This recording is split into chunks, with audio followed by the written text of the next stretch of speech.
I realize now I was child labor and that I would work for free. But the thing that I knew was really special was that I really did have a life like Eloise. I got to grow up like a little girl in a hotel, and I just thought I was visiting my mom at work.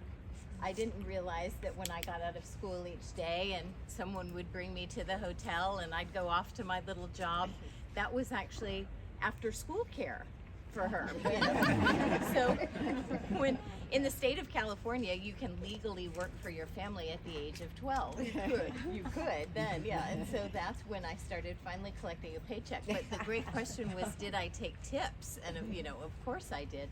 But I really had such a charmed life growing up here, and I didn't realize how special it was. I knew that we saw a lot of important people, and I knew that people traveled from all over the world to be here. I knew they spent time with my family, but the thing that was most special is that when they were here, they were regular people. So I didn't always know or appreciate how famous our guests were. Until Michael Jackson. Yeah, we'll tell that story later. It does feel like that, though. If you walked here years ago, you know, you could only go so far in each direction. So even now, as I walk around, these memories flood back to me. Yeah. Because the pool is actually, the old pool is that way, right? The old pool is that way. It used to not have a name. Then for a long period of time, it was called the Rinker Pool, because Fred Rinker was the first tennis pro here, and the first tennis courts used to be down there. And that's the Rinker family that you see their name on one of the buildings at Eisenhower and Guthrie Rinker, the infomercial company. The father, Fred Rinker, was the first tennis pro. And also Lisa asked me to talk a minute about the blue doors and the blue shutters. It's an old tale that color blue keeps out evil spirits. So we've kept it, so far it's working. We're gonna walk down here to the waterfall area, and this is where Ginger Rogers got married in the 50s.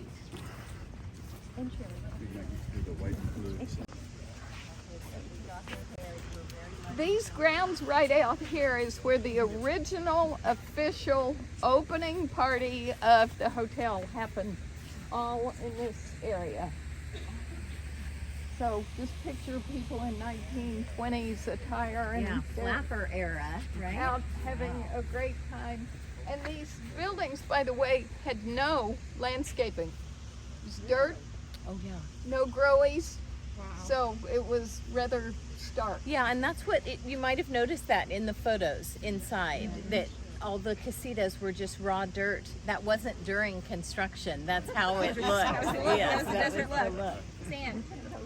The roses and things had come in by the time we were here in the 80s. Okay, this building to the left was where Frank Capra lived from 1980 until all through the 80s. Frank Capra lived here. So the building name is San Anselmo. It's 3 rooms, 136, 7, and 8. So they had 3 bedrooms. His wife Lucille was wonderful. Frank Capra was about this big. He was the funniest man I ever met. He was a director, producer from Hollywood. He was not a writer. And I think you all know that It's a Wonderful Life is his most famous movie, although he didn't produce it until like 1946. He started his movie career with It Happened One Night. It was the first movie to win all 5 of the top Oscars. And then he went on to do Mr. D Goes to Town, Mr. Smith Goes to Washington, Lost Horizon, which was filmed up in the Cove of La Quinta, and You Can't Take It With You.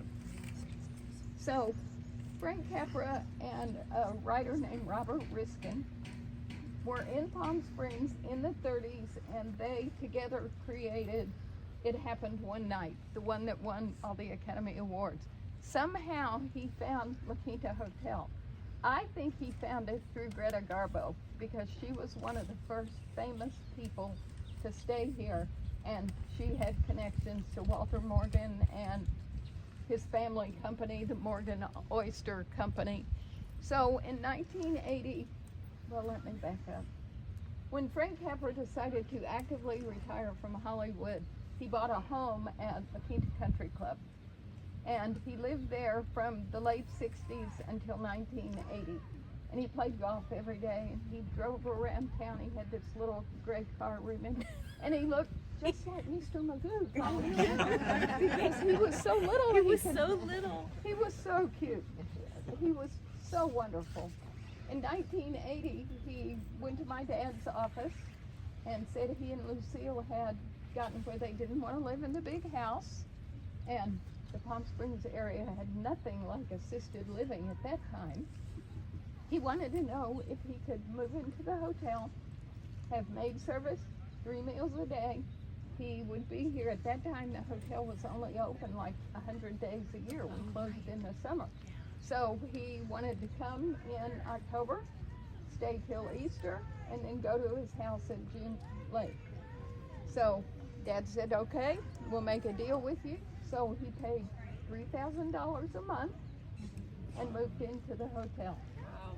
And Wish we one could do that. day, Yeah, right. I never knew he paid $3,000 for room and board. one day he tottered up to my office. By this time he was like 80-ish. And by the way, there was such a trail of people who came from Hollywood to have private meetings with him. It was a daily occurrence to have limousines pull up, people get out, he'd visit with them. So he tottered up to my office and he said, Miss Judy, I need a job. Okay, Mr. Capra, what would you like to do? He said, every morning at 10 o'clock, I want to come sit on the bench on the front porch and greet all your guests. And at noon, I have to go to lunch. And I said, okay, how much am I paying you? Oh no, I don't want to be paid. I just want to sit there and greet people. Now this would be like Steven Spielberg showing up to greet the guests. But I said, okay, so for a season, Mr. Capra was our greeter. Now, in the afternoon after lunch, what did he do? He was with me. He was my afternoon daycare. I had no idea. So I had a friend named Frank who lived at the hotel. I knew that, like me, he liked old Hollywood movies. But I had no idea that he made Hollywood movies. He never really went into it with me, what his career had been. But every afternoon, Frank loved to take photographs. And so that's what we did together. We went on photo safaris around the property, and I still have boxes of photos of these rose bushes that we took. And he was fascinated by the hummingbirds. He had names for them. He knew where they all lived. And even today, I find myself naming the hummingbirds at my house and thinking of Frank. But I had this wonderful special friend that I spent my afternoons after school with for at least 5 years. And as I got older, I came to realize who he was and how special that time was. But I also started to notice he had very important friends who were coming to visit him as well. And Mom was right. There was an endless stream of celebrities. And I may have mentioned to some of you, I had the great fortune of running into Marlon Brando in the dining room, and I about fell over because the Godfather series is one of my favorite. Even as a 12-year-old, I loved those movies. I should have known. But, you know, surprise things would happen. You would come around the corner and run into model Cheryl Teagues, you know, and she would be here visiting Christy Brinkley, and they might be playing tennis with Johnny Carson. You know, and it was just such a wild environment to grow up in. And granted, I was a public school kid in Indio. So, you know, I didn't talk about what my mom did for a living because she just ran a hotel. But I definitely And she was never home. No, I definitely entertained my friends with stories of movie stars. So that was fun. So standing right here, you can see the original hotel casitas were built around two ovals. One was down at the Candace Bergen area, then the waterfall, then this, and this was the end of the hotel. And then they added some casitas.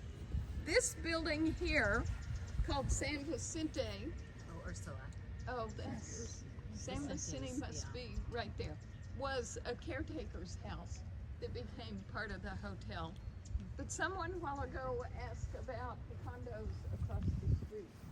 So that is Santa Rosa Cove, enter from 50.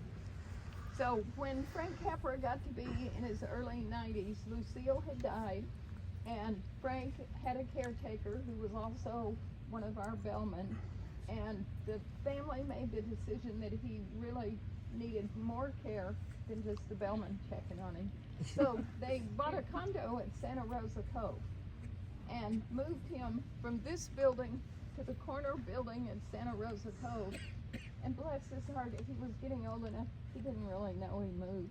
He just knew La Quinta Hotel was still here and he could come over to eat. And so he died at age 94 in 1991. And we just had wonderful years with him. So we are now gonna go out to Obregon Street, walk over to the tennis club, take a quick look, evaluate our time, and we're ultimately going to end up in an area called La Casa for lunch. So, at lunch, I will answer any of your questions, talk about celebrities, but anybody have questions before we proceed? Oh, and we have a memorial bench right here that this nice lady's modeling for us. So, if you get Oh yeah, and the plaque. Oh yeah. Oh yeah, and there's a plaque right over there. Oh, okay.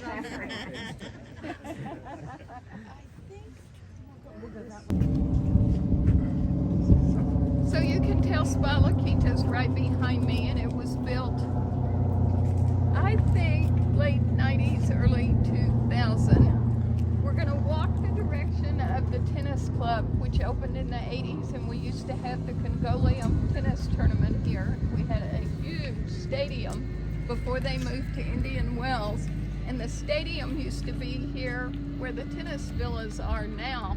So it was stadium, tennis club, and then when we get in the tennis club grounds, if you look north, there's a 2-story house there. It's unoccupied right now, but that's the house that Walter Morgan lived and died in. So that's the Morgan house. And then as we walk down the street, once we get past these villas, there was a big piece of property there owned by Richard Woodmark. So he used to spend time here also. This tennis club is where Johnny Carson would hang out. He would leave his show, come play tennis. We had a great tennis pro named Jackie Cooper, and Johnny Carson knew that he could be kind of hidden and anonymous here.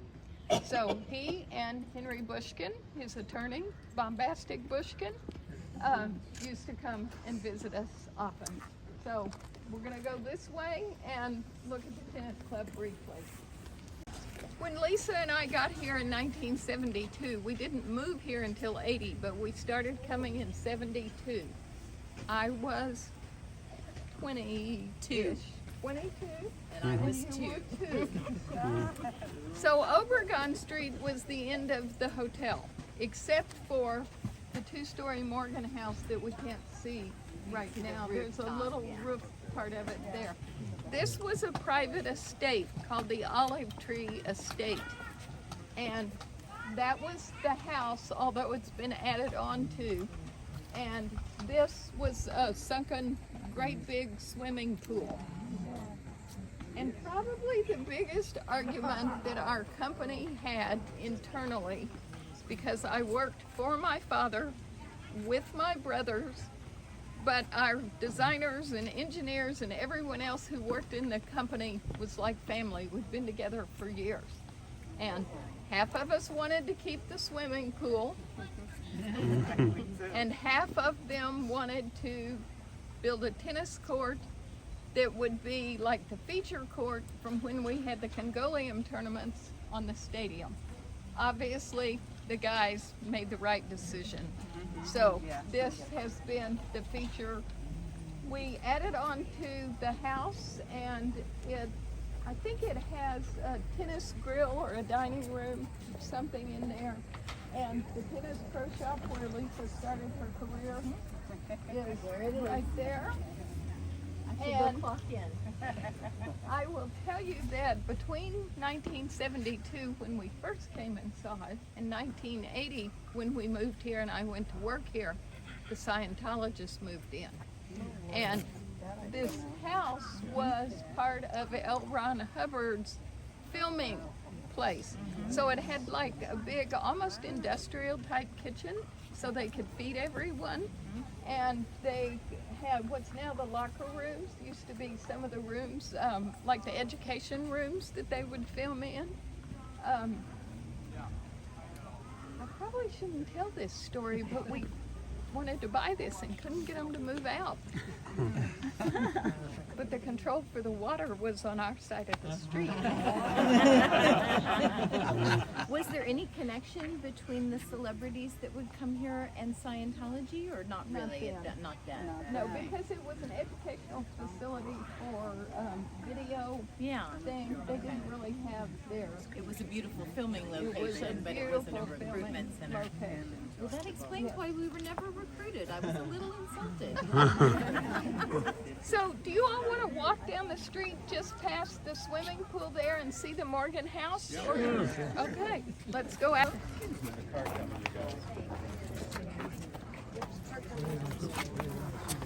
This is the famous Morgan house, and it's been used for everything. Real estate office, executive office, rental office.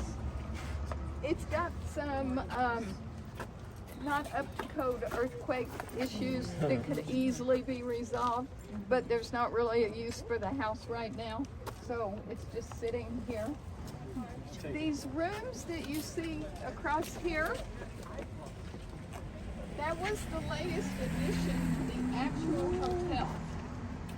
So our designers got this bright idea that we would build 8 rooms on the bottom and 4 rooms on the top. And we'd call those top rooms Starlight Rooms. You can tell they have numbers. And the concept and the design was great.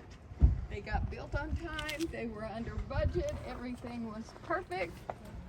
We opened the rooms in '89, and either that year or the following year, every Thursday it started raining, and it would rain through the weekend. And guess what? The Starlight Rooms flooded into the room below. So when that first summer came, we had to put the whole section of the hotel out of order and go fix the problem. Since then, it's been perfect. Those Starlight Rooms are some of the most requested rooms because they have a view of the mountains and over the property. But that's the saga of the Starlight Rooms circa 1990. So we're going to have a little walk now from here down to La Casa. Lisa and I can answer questions about anything on the way, and I'll try to point out some things as we go that we haven't already talked about. Anybody have questions? Yes. Who was Mr. Morgan? I didn't catch. He was the original owner, developer of 1,400 acres here, and he commissioned everything to be built for the hotel. Okay. So he was the original from San Francisco. Thank you. There's the car that I think the hotel uses it now for wedding parties. Okay. This was the original caretaker's house, so you can tell by looking at it that they had different areas. And while we're on that subject, up until probably about 1985, the employees lived on the hotel grounds because it was so far to town, and they were seasonal employees. They'd work 100 days. They'd come in October. They'd leave after Easter. So back in what's now the employee compound, where the kitchen and the laundry and all that's been remodeled, it's new and up to date and fabulous. We had a 2-story dormitory, if you can imagine. Oh, wow. Our own Downton Abbey. No kidding. Because we had the girls' floor and the boys' floor. Oh, wow. And no chaperones in there. So they had a great time.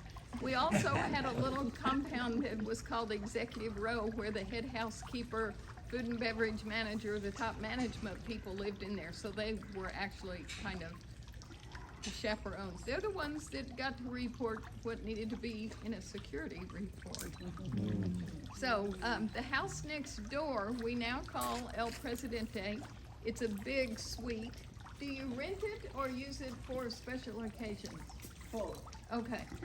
So El Presidente was the manager's house all through the management years up until probably about 1980. And then it was remodeled. So if someone tells you they're staying in El Presidente, they've got a lot of square footage. So the hotel stopped at that building that we saw, Santa Ursula. And then San Vicente became part of the hotel. And then El Presidente became part of the hotel. And then we're gonna take a walk and walk by the Arzner Villa.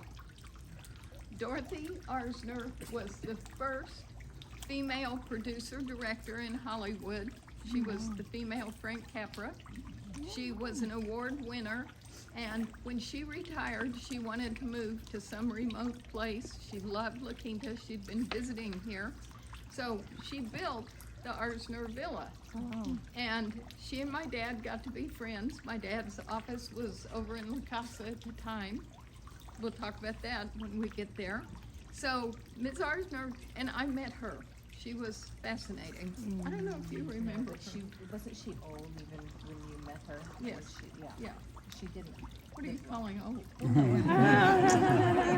know what? You're right. She probably wasn't that old. I was very young. Her spouse didn't have any heirs, that she would leave the house so that Landmark could buy it. So we did buy it. We remodeled it. It was a really Art Deco house. We remodeled it to be a temporary golf club house. And we cemented the whole front part, and that's where we parked the golf carts. And all of that was happening when we were opening La Quinta Mountain Course. So the Arzner house was the temporary clubhouse until we built the clubhouse that now exists. After they moved to the golf club house, we took the Arzner house back pretty much to its original state. It's very Art Deco inside, or it was when I left here. I don't know what it is now. But we're gonna walk by the Arzner house, and then we'll end up at La Casa. There's a lot of stories about La Casa. The one I hear most, that I think is the most untrue, is that it was built for British royalty. Supposedly, the Duke and Duchess of Windsor were in San Diego and thinking about a side trip to La Quinta, and whoever the owners of the house were going to host them. They never came, but the Duke and Duchess of Windsor house name stuck on the house. By the time we got here, some people named Thompson owned it, so we called it the Thompson House, and it became like the Landmark executive offices right here on the grounds.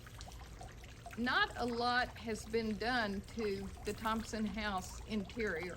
Still has pink tile, still has its old 1920s tile. It's a beautiful place. We're gonna have lunch in the courtyard. So, you're gonna tell your Michael Jackson story. Also known as the time that I got grounded for life. Mom was very discreet, as you would imagine you would have to be if you were the general manager at a property like this. You didn't talk much about who was on residence or who was coming and going, and so I never really knew who was on property until I would run into them. And about the time I was in college, because now I was old enough to drive and I was visiting from where I was in school in Orange County, and I knew Michael Jackson was staying here.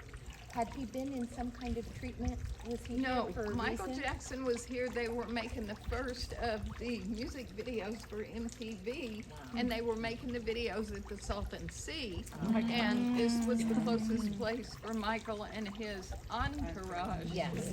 to- So I mean, this is serious, you guys. Michael Jackson moved out here with like 65 people, and they all lived here in San Vicente and El Presidente. Michael Jackson was staying in El Presidente, his staff was here, but he brought the monkey Bubbles. And I was completely obsessed with the fact that Michael Jackson and the monkey were on property that's basically like at my house. So I was probably about 19 years old, and I did come out under the assumption I was visiting my mother for the weekend, but I spent the entire weekend trying to find the monkey. And so Michael, who loved being here at La Quinta, and he was, you know, still kind of mid-career, he was a young guy, he would ride a bicycle all around the property. But it was in the mask era. Yeah, remember when he he was was hiding from the sun? and the glove. And the glove. So one sequin glove and a mask because he was incognito, off in a hat. But you know, the glove gave it away. This is what was hysterical. So that's all I could ever see was him sort of riding by, and I'm so starstruck I never could say anything or do anything. But there was one evening where I knew he was not on property, and my girlfriend and I decided we were going to climb the wall and find the monkey. Oh my God. And so that's what we did. We climbed the wall, and we saw through the window where the monkey was inside El Presidente, and I quickly felt a hand on my shoulder, and I heard the walkie-talkie, "We've got her, she's here." And Judy was on the other end of the walkie-talkie. "Bring her to my office." So Michelle and I, you know, get quickly escorted to Mom's office, and you know, she's like, "We've worked so hard all these years. What are you trying to ruin my career? You're gonna stalk Michael Jackson and get caught by security?" But I saw the monkey, so I'm quick to tell it was worth it, and her career was not ruined, and the monkey was in El Presidente. Wow. How long did the punishment actually last? I think I was grounded for life. I'm probably still grounded. I was in so much trouble. She didn't talk to me for about 3 days, or at least 3 hours. I mean, it was the worst 3 hours of my life. Well, and then you had Pearl Jam showed up. Okay, so she did not tell me Pearl Jam was coming. You know that. So they played a concert here in the early days before Coachella Festival. The Golden Voice Group produced a concert out at the Polo Fields. Was anybody there? It was 1993, Pearl Jam. Guess where they stayed? La Quinta Resort. So by that time I was 23 years old, and I was definitely too cool to be jumping over the wall. But I did conveniently wait at the lobby every day for Eddie Vedder to walk by. He never did. He had a driver, I suppose. Yeah. Any questions? If not, we're going to proceed. Where's Linda? One question. Yes. I think the last time I was on the tour, it was brought up that during the war, the military took over the grounds. Yes. Yeah. Yes. Explain that. So the hotel was thriving after the Depression up until World War II. And then early in the war, it had to shut down. People couldn't travel, and it's kind of like our pandemic thing. General Patton had his desert trainees out in the desert. So the officers and some of the military stayed here. They pretty much took over the hotel and stayed here until the end of the war. And then after the war, the hotel went through another sale, and an investment group from Chicago bought it. And ultimately, that's how Leonard Edelson ended up owning the hotel, buying the land that's La Quinta Country Club. So you're absolutely right. And I think that's actually true of a lot of the Palm Springs region, that it was commandeered as a training facility, training space. Because of the desert landscape. Yes, so that's why even in Palm Springs, you'll see tie downs for the military planes and things. The whole desert area was used as training ground. I have one more question. Okay, good. Because I just love this place. So on the, I guess it's the north side, there's an older home that, there are several Yes. homes that are walled, but Yes. there's one The that's like Eisenhower. very old. Okay. Little ramshackle, but There's two houses there when you come in off of Eisenhower. The first house that has that rock outcropping there, that house was owned by a man named George Allen. And he was very good friends with President Eisenhower at the time. And Eisenhower used to come there. When he went out of office, he went to George Allen's house. And they even had a switchboard thing that had been installed for that day's Secret Service. So George Allen had the first house. It got sold to Charlie Passerelle, the tennis pro. Some other people bought it after Charlie Passerelle and his group moved over and built the Indian Wells Tennis Club. Charlie was the tennis garden. Charlie was a really close friend of our family. And I think Denise Austin maybe owns that house now. Is that She true? does. And so, yeah, Good. I think Denise and Jeff Austin own that house. That's Tracy Austin's sister-in-law. The exercise gal, Denise Austin. She used to do a lot of her videos. Yeah. for the resort. The second house was owned by the Loeb family, Loeb, from Chicago. Anybody know about the Loeb murders back in the? Yeah. So it was the uncle of whatever that crime was. But the Loebs owned the house. I don't know who currently has it. Ms. Loeb was a treat. I loved her, but she did not love having an expanding hotel across the street from her. So, but her husband Carl died before she did. She stayed in the house till she died. I don't know who owns it now. Which of the two? Well, Denise is remodeling, so it must be the second one that's not in very good shape. Yes. Okay. Ms. Loeb kept it in its original state. If it had a pink chair, it always had a pink chair. It just got recovered in the same fabric. It was an interesting, yeah. But everything around that was desert. It was the Morgan house, the Loeb house, the George Allen house, everything else back in the enclave, Santa Rosa Cove enclave, nothing there. And in fact, you can't see it now, but used to, if you'd stand out on Obregon, you could see the kilns up in the mountains where they made all the roof tiles and adobe bricks that made the buildings. All of that happened up on the mountain course. Oh, wow. Somewhere we have the stats for, I'll look for it while we're walking. Okay, we're gonna go out here around.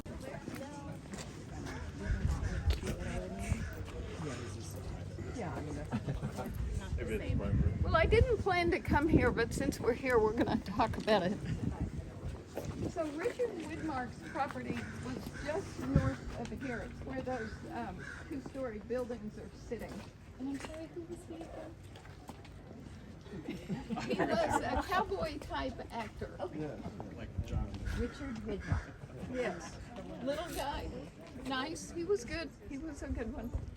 So for a long time, this was owned by a man named Richard Fredericks. I don't know who owns it now, and I actually heard maybe the Scientologists had it for a while, but I don't know that. At any rate, they had stables here, and they had some horses here, and they had a deal with the hotel. So the 100 days that the hotel was open, and the mountain course was not here, it was all desert, so the hotel would take hay rides back up into the mountain and do barbecue cookouts. So the horses came from here. They would pull up, not all the way to the lobby, but the horses would go down this street, pick us up. Did you go? There You were went? still horses here though into the 90s, right? Yeah. I mean, yeah, because we would see horses Yeah. riding along the back road. And at one point in time, there was an airstrip out here where Santa Rosa Cove is. There was an airstrip. So, Remote. and this street called the Obregon used to go to the top of the cove. Anybody remember that? So when they built Santa Rosa Cove, the fire department, the police department, every department decided that they couldn't have that street racing down here. So the street got blocked off. But if you're in Santa Rosa Cove and you look up the hill, you can see all the way to the top of Obregon, where Terry Henderson, anybody remember her? They were great entertainers. and they all had a story when they came. So I'm just gonna call out a few of the names. Everyone always asks me, what would be your question? Who's your favorite? Who was your favorite? So my favorite was, is, and always will be Robert Wagner. So, and I'm privileged to get to call him RJ, and he calls me Judy. Judy. Hello, Judy. Robert Wagner played in a pro-am with my dad, who used to play on the PGA Tour in 1952. They played in a pro-am. So they became friends, and as we came to La Quinta, they kept track of each other, and he would occasionally come to the desert. RJ's first trip here was in 1937. I can't do the math, but he's now 90 years old, so you can figure it out. He lived with his parents in Detroit. That's where he grew up. They used to winter in Southern California, so they came to La Quinta. He learned to ride horses here. There's a picture of him in that lobby area where we walked. I think he was about 10 years old. He autographed it. He's on horseback. So in, probably 1988 or so, we were going to do, remember when everybody had to start doing a promotional video, the 8-minute video? So my dad said to me, you can hire a celebrity spokesperson. Who would you like to have? Oh, let me think. Do I want James Garner, who was from Oklahoma, where we were from, and also a very good friend, and he had, what was his show with Susan St. James? McMillan and White. What was it? McMillan and White. McMillan and White. So, yes. That was Rock Hudson. The Rockford Files. Rockford Files. Thank you, the young person. The young person got it. I'm still young. I couldn't decide if we wanted Robert Wagner or James Garner, but I finally decided, I think at that time the first heart-to-heart had been done. Natalie Wood and Robert Wagner had been here. I met both of them, and so finally I said, let's have Robert Wagner. I was so naive. All I knew was Rogers & Cowan was the biggest agency in LA, so naively I call up Rogers & Cowan. Hello, do you represent Robert Wagner? Yes, we do. May I speak to his agent? Get his agent on the phone. I'm in my early 30s at this time. I don't know how the world works. I said, I'm interested in Robert Wagner doing a voiceover for our video, and for that, we will trade him rooms and food. And the guy was like, are you crazy? He wouldn't even consider this, and it would cause him a tax problem, and no, we're not interested. Okay. So, that must have been late summer, because by fall, and does anybody remember the old vintage senior golf tournament? That when Vintage Country Club was first built, they had a golf tournament to promote it. It was getting to be about time for the vintage golf tournament. Phone in my office rings, secretary answers the phone. Robert Wagner's on the phone. I pick up the phone, hello.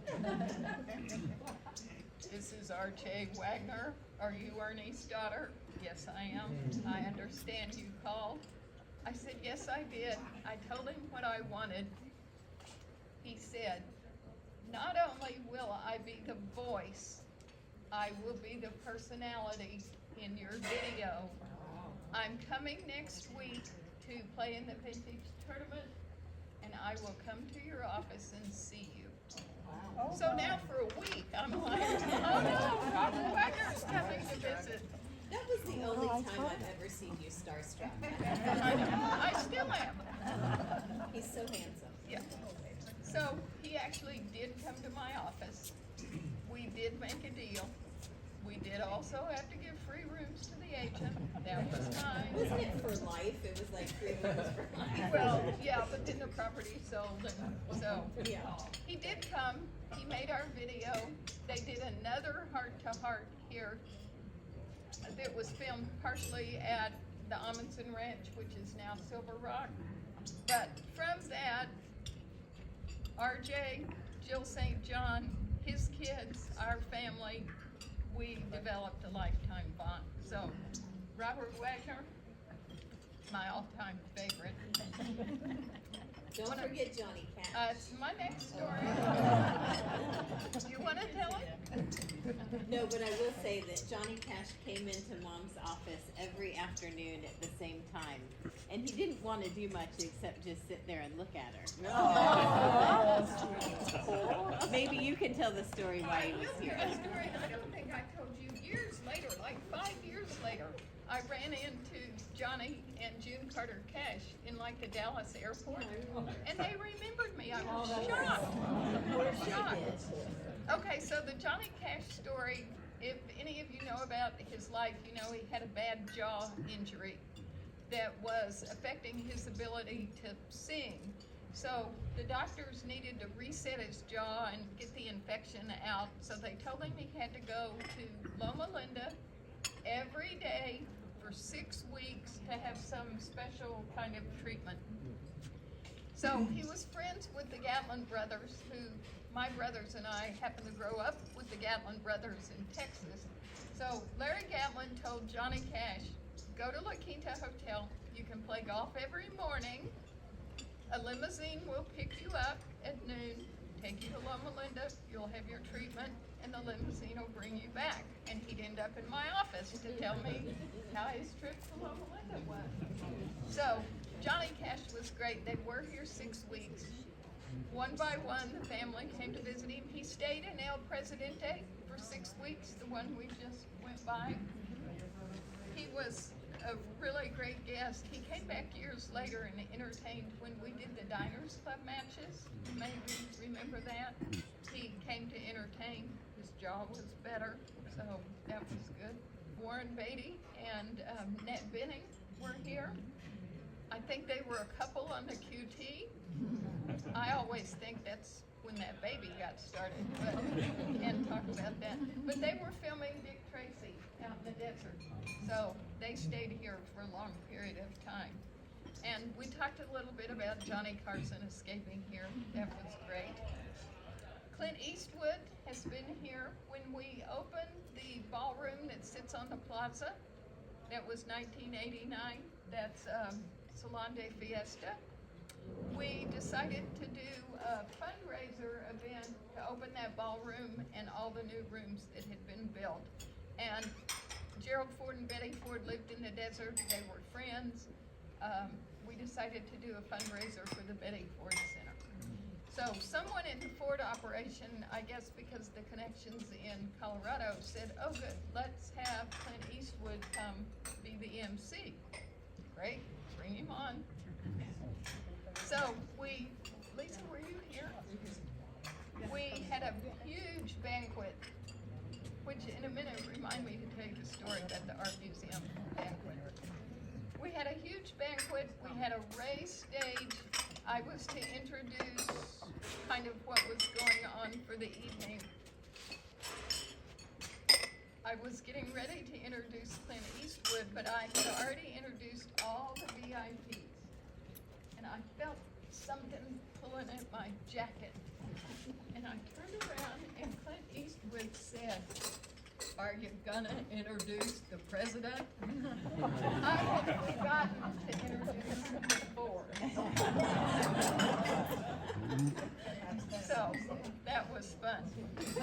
The Palm Springs Art Museum in 1989 decided, in their wisdom, that they should take their gala off property. They'd done it at the museum for years. They thought they needed to move to the other end of the valley, find some new patrons. La Quinta's got a new ballroom. Let's take it to the La Quinta ballroom. They were the first big party we had. So we packed the room with, what, 1,000 people? All that body heat set off the sprinkler. So we had all these ladies in their finery, and the sprinklers came on. Thank goodness our was so quick on the spot. We probably even had some fire department people there because it was our first event. They got that stuff turned off so quick, and we got the people dried off. We had a great party, and it was 25 years before the art museum went off again. Let's see, one of the times that we had the biggest paparazzi following was when Farrah Fawcett showed up. She was making a movie, and she had an entourage. She had paparazzi, and she was as beautiful as they said. Are you getting to Liz Taylor? Oh gosh, I forgot. Okay, so my office, as we talked about, was right in the lobby. Front door was always open. I could hear everything. One day, I heard this voice in the lobby. It was different from other voices. And I watched this lady go from the lobby into what was then the gift shop. Then it became the concierge desk. Then it was the front desk, but it was the gift shop right off the lobby. I thought I better get up and go check this out. I walked in there, and there's Elizabeth Taylor. She was about this tall. She was not large. She was big busted, big shoulders, no butt, not very tall, and lavender eyes, this color. So I introduced myself, and she was all by herself. You know, what is Elizabeth Taylor doing here? But I'd read in the newspaper that she had recently finished the inpatient program at the Betty Ford Center. You all remember this? So she had that boyfriend, Maximilian, not Fortinsky yet. No. This was Maximilian from Mexico City with the great big colored limousine. But he wasn't there. The limousine was, but he wasn't. So I introduced myself. Hi, I'm the manager. How can I help you? Which was a translation for what the hell are you doing here? She said, well, I was recently released from the Betty Ford Center, but I have to do their outpatient program for a month or 6 weeks or something. And they told me I have to replace my afternoon social drinking habit with something else, and they suggested afternoon tea. And I checked and found out that you have the best afternoon tea. So I'll be coming here every day for 6 weeks. So every day for about 6 weeks, this colored limousine would pull up. That was the only day she was alone. The other day she came, she had her peeps with her. She was lovely, delightful. We were really sorry to see her go. But I can't tell you the surprise when you hear an odd voice and go out and look and find it's Liz Taylor desk, that I had to get up and see who it was George Prepared. He has a distinct voice. So I went out and he told me, he introduced me to the woman who became his wife, who was a nurse. Her name's Laura. We're still friends. We're still in touch.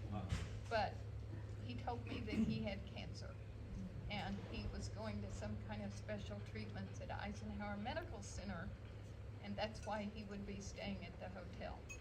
So we got to be friends with George Prepared. He was also lovely. And Christopher Plummer, one night, was staying here. He was with a group. The group had a dinner. He didn't want to go to the dinner. He came into my office and he said, I need someone to have dinner with me. Hello. I'm not doing anything tonight. So I got to have dinner with Christopher Plummer by myself in the Adobe grill. He was charming. All I could think of the whole time I was sitting there was the sound of music. So he was great. Let's see. Andy Williams used to live across the street. And yeah, Andy Williams lived across the street at the Quinta Country Club with Claudine Lange in the era of fighter. You all remember him. So he used to play tennis every day. He was great. But then, Yes. and then, he Claudia? married the concierge. Yes, he did. Her name was Debbie Williams. She actually was one of our front desk managers. He did marry her. She moved to Branson with him. She still comes back to visit periodically, and she stayed with Andy Williams until he died. But they met. Did she start as concierge? You must Maybe. have promoted her when they started dating. Maybe. Yeah. Yeah. It looked better.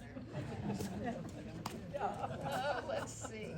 Don Johnson. Oh, Yeah. and Melanie. at the Don time. and Melanie, yes, they were here because he was going through the Betty Ford Center. She needed to be going with him. Yeah. So I have 2 pages of a list. Is there anyone that you would like to ask about? Who has a favorite?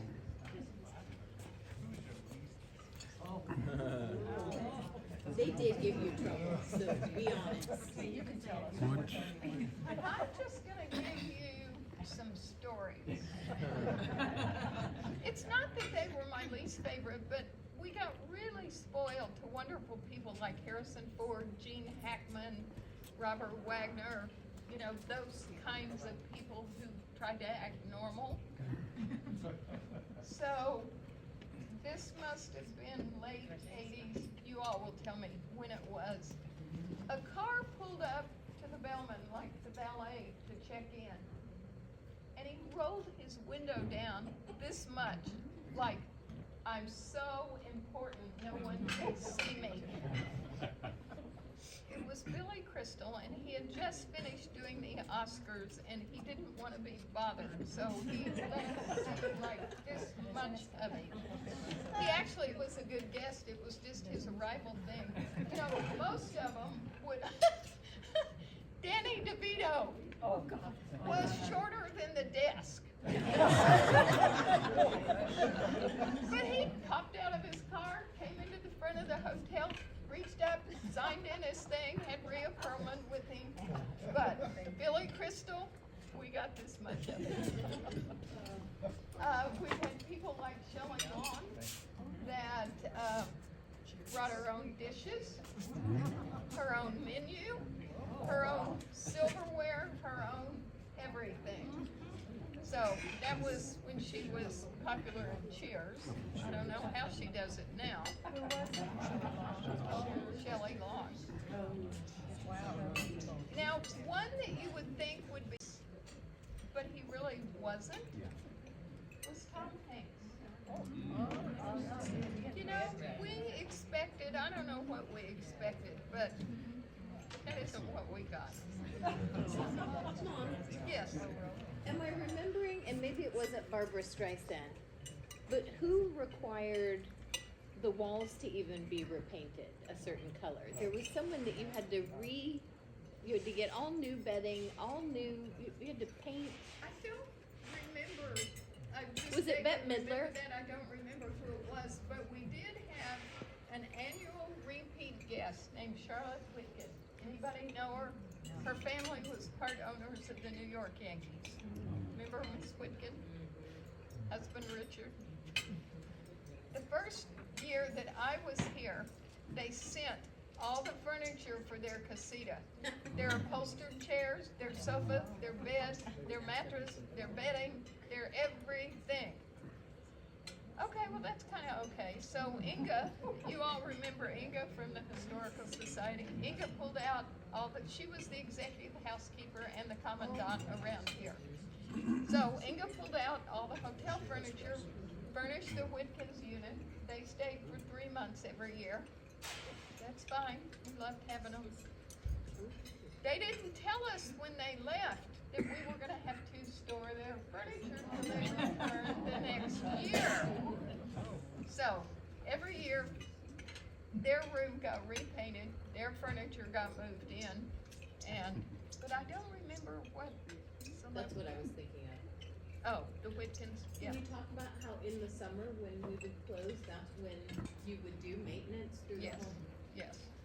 And one of the years in 1979 and maybe 78.